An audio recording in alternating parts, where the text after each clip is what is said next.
मतदार जरी हिंदी भाषिक असला तरी मराठी भाषा येण्यासाठी आग्रही असेल तर चुकीचं नाही।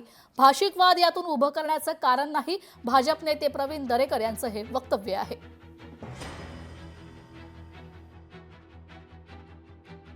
मतदार जरी हिंदी भाषिक त्या ठिकाणी असला तरी कुठल्याही राज्यात असल्यावर त्या राज्याची भाषा येण्यासाठी आग्रही असेल तर त्या ठिकाणी काही चुकीचं नाही आहे, कारण त्या राज्यामधली ती भाषा ही व्यवहारासाठी सुद्धा त्या ठिकाणी उपयुक्त ठरते।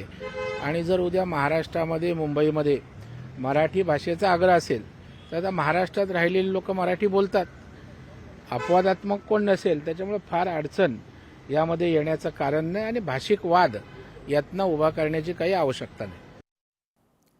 पाहूया पुढील महत्त्वाची बातमी। नागपूर पालिकेत स्वीकृत सदस्य निवडीवरून काँग्रेसचे ज्येष्ठ नेते नितीन राऊत यांनी विकास ठाकरे यांच्या कार्यप्रणालीवर प्रश्नचिन्ह उपस्थित केलाय।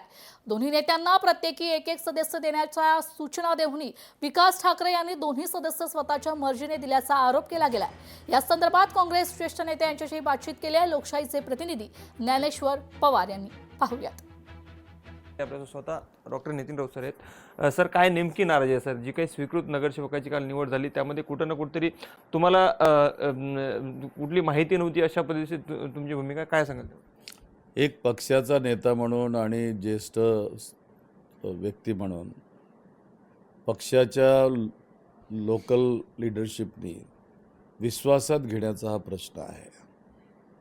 काल जेव्हा स्वीकृत सदस्यांच्या नॉमिनेशनचा विषय होता त्याची माहितीच अजिबात माझ्यापर्यंत आली नाही।